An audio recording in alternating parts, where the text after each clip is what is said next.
देखो अगर तुम्हें बैकग्राउंड में गाने की आवाज आ रही है तो नाचना मत। अब मेरा मतलब है थोड़ा सा मैनेज कर लेना, कोई पता नहीं जोरों जोरों से गाने बजा रहा है तो मैंने सोचा कि वो रुक जाए फिर मैं शुरू होता हूँ, लेकिन वो तो रुकने का नाम नहीं ले रहा। तो मैंने सोचा कि शुरू करते हैं भाई इसी गाने को बैकग्राउंड म्यूजिक बना के। ये फंस गया सी है। दोस्तों iQOO 15 आ रहा है, उसको लेकर इंटरनेट पे बहुत सारे लीक्स आ रहे कि भाई ये होगा वो होगा, लेकिन सबसे ज्यादा एक्साइटेड तो तुम्हारा भाई iQOO 15 मिनी के लिए।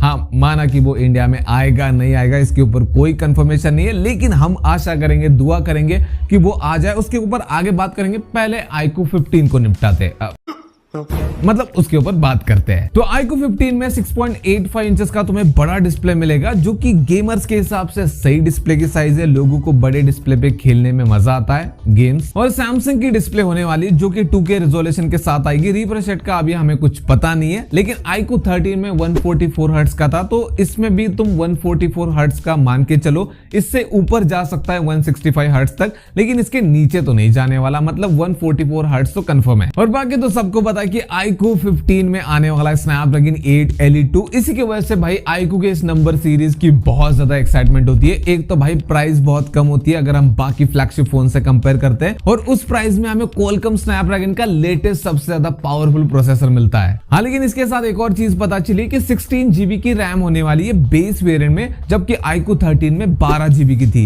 इसके अलावा 7000 mAh की बैटरी होगी, 100 वॉट का फास्ट चार्जर होगा, और इसमें हमें अल्ट्रासोनिक फिंगरप्रिंट स्कैनर मिलेगा, वो वाला नहीं मिलेगा। क्या बोलते हैं उसको, हाँ ऑप्टिकल वाला। तूने कभी देखा है जो आदमी बार बार भूलता हो, भूला 50 मेगापिक्सल का ट्रिपल कैमरा सेटअप होने वाला रियर साइड में, जिसमें मेन अल्ट्रा वाइड और टेलीफोटो लेंस होंगे। टेलीफोटो लेंस में तुम्हें 3x ऑप्टिकल जूम मिलेगा। कैमरा के ऊपर मुझे थोड़ी बात करनी है, आगे बात करते हैं। पहले बाकी स्पेसिफिकेशन, प्राइस और लॉन्च के बारे में डिस्कस कर लेते हैं। अगर प्राइस की बात करें तो पिछले साल भी लोगों ने एक्सपेक्ट किया था कि भाई ये 60,000 के ऊपर चला जाएगा क्योंकि 8 Elite की प्राइस बढ़ गई है, लेकिन iQOO ने हमेशा की तरह लोगों को चौंका के रख दिया इसको 55,000 का लॉन्च करके। और कुछ उसी तरह से इस साल भी बातें चल रही कि भाई ये 60,000 के ऊपर जाएगा, लेकिन मुझे लगता है कि ये 60,000 का आएगा। मैं ये नहीं कह रहा कि 55,000 का आएगा, हाँ, लेकिन 60,000 का ये आ सकता है। और बात रही लॉन्च की, तो चाइना में अगले महीने लॉन्च हो जाएगा अक्टूबर में, और इंडिया में दिसंबर में। हाँ, माना कि थोड़ा टाइम है, 3 महीने अभी है, लेकिन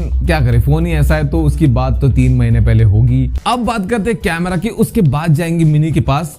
नहीं, कोई लड़की नहीं है, iQOO 15 मिनी की बात कर रहा हूं। देखो iQOO की नंबर सीरीज बहुत अच्छी होती है, जिसमें तुम्हें परफॉर्मेंस, डिस्प्ले, बैटरी, चार्जिंग, सारी चीजें अच्छी मिलती है। बस एक जगह है जो कि अच्छी होती है लेकिन उसको और बेटर किया जा सकता है, जिसकी वजह से गेमर्स के अलावा और भी बाकी लोगों को iQOO वाले टारगेट कर सकते हैं, वो है कैमरा। देखो iQOO के नंबर सीरीज के स्मार्टफोन को एक परफॉर्मेंस सेंट्रिक स्मार्टफोन की सीरीज कहा जाता है, और लोग उसी तरह से देखते हैं और उसी तरह से सोचकर बाय करते हैं कि भाई अगर मुझे 50,000 में एक परफॉर्मेंस सेंट्रिक एक गेमिंग के लिए फोन चाहिए तो मैं iQOO के नंबर सीरीज का 13, 15 जो भी है वो खरीदूंगा। लेकिन उसमें अगर कैमरा और थोड़ा बेटर किया जाए तो भाई बाकी जो नॉर्मल यूजर्स है वो भी उसको खरीद सकते हैं। एक तो भाई परफॉर्मेंस अच्छी मिल रही है, कैमरा अच्छा मिल रहा है, तो एक नॉर्मल यूजर भी उसको ले सकता है। बाकी देखते हैं iQOO वाले क्या करते हैं। अब बात करते हैं iQOO 15 मिनी की। भाई पर्सनली मैं इस फोन के लिए बहुत ज्यादा एक्साइटेड हूं। जैसे OnePlus 13S के लिए लोग एक्साइटेड थे, मैं भी था, उसी तरह से मैं iQOO 15 मिनी के लिए बहुत ज्यादा एक्साइटेड हूं। इसके बारे में हमने एक शॉर्ट वीडियो में बात की थी कि इसमें 6.31 इंचेस का डिस्प्ले होगा